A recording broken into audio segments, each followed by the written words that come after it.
আসসালামু আলাইকুম সবাইকে Bengali sisters kitchen travel and blog থেকে আমার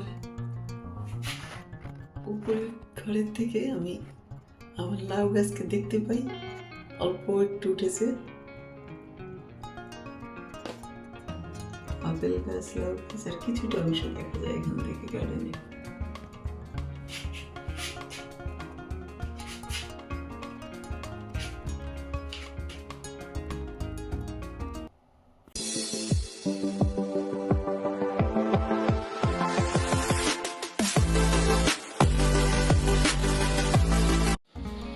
বৃষ্টি চলে আসলো আর সে বাইরে বসে বসে কুমড়ার শাক কেটে নিয়ে এসছে, কয়েকটা নিয়ে এসে ভিতরে বসে বসে কাটতেছে। রানাব্বা, এদিকে তাকাও দেখি কি করো। এবার আমাদের জন্য বানিয়ে দিল কনফিতির জ্যাম। একটা হলো নর্মাল চিনি দিয়ে আর একটা হলো ডায়াবেটিস সুগার দিয়ে। সে সব সময় করলে আমাদের জন্য এক পট করে করে। এটা আমাদের নেবারের নাশপাতি পেয়ের গাছ।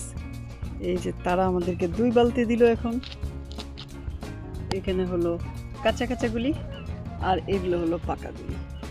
এই 2 বালতি নিল আমাদের কাছ থেকে, দিল আমাদেরকে। ডাল বা ফেনির ডাল দিয়ে আমি আর রুই মাছের মাথা আর কুমড়ার ডোকা দিয়ে রান্না করলাম। কিভাবে করলাম দেখুন তাহলে। আমি চলে আসলাম নিয়ে নিতে এই ডালটাকে এক একজন এক এক নামে বলে। নোয়াখালীতে বলে হেলন ডাল বা ফেনির ডাল বলে, আর এতেও চিটাগাংয়েও বলে ফেনির ডাল।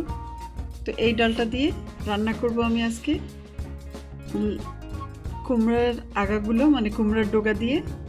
তো ওইটাকে দিয়ে দেখাচ্ছি আমি কিভাবে করি। এই ডালগুলো আমাকে এনে দিয়েছে আফরোজা ভাবি, জাহাঙ্গীর ভাইয়ের ওয়াইফ, চিটাগাং থেকে। আমি ডালগুলো আজকে রান্না করব। দিয়ে দিলাম পেঁয়াজ, রসুন আর সাথে দিয়ে দিলাম হলুদ, মরিচ, ধনে জিরের গুঁড়ো।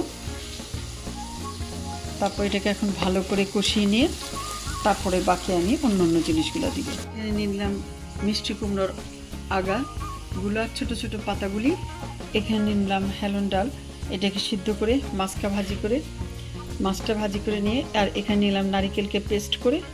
এখানে কষাচ্ছি মশলা, একের পর এক দিয়ে রান্নাটা শেষ করবো ইনশাল্লাহ। এর মধ্যে প্রথমে দিয়ে দিচ্ছি আমি ডাটা মানে আগাগুলো আর নরম নরম পাতা কেটে রেখেছি সেগুলি। এগুলোকে ভালো করে নেড়ে দিলাম, নেড়ে দিয়ে ওয়েট করলাম একটু সিদ্ধ হওয়া পর্যন্ত। দিয়ে দিচ্ছি মাছগুলো, পরে আমি দিয়ে দেবো ডালটা আমি একটু হলুদ, মরিচ আর লবণ দিয়ে সিদ্ধ করে নিয়েছিলাম।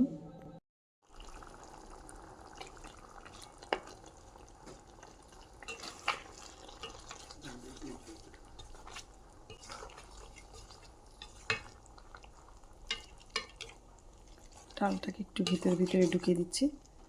আকর্ষণীয় পার্ট হলো নারকেল পেস্ট। দিয়ে দিলাম নারকেল পেস্ট আমি। এটা দেওয়ার সাথে সাথে তরকারির স্বাদটা দ্বিগুণ বেড়ে যায়। যারা খান তারা তো অবশ্যই বুঝবেন। আমি নেড়েছিলাম নারকেল পেস্টটাকে ভিতরে ঢুকিয়ে দিলাম সামান্য একটু পানি। এখন আমি ঢাকনা দিয়ে 10 মিনিটের মধ্যে গরম করে নেব। মাছগুলো ভেঙে যাবে, তাই আমরা এইভাবে ঘুরিয়ে নিচ্ছি। একটা দিয়ে ঢাকনা দিয়ে দিয়েছিলাম। তারপরে আস্তে আস্তে করে এদিক ওদিক করে মেলে দিলাম বাগারগুলোকে, যাতে সব দিকেই খাওয়া যখন হয় সব দিক থেকে উঠালেই বাগারটা পড়ে। এটা তো আমার হাজব্যান্ডের অনেক একটা ফেভারিট খাবারের মধ্যে একটা, সে খুব মজা করে খায়। আমার মতো করে রান্না করলে অবশ্যই কমেন্টস বক্সে লিখে দিবেন কেমন লাগলো।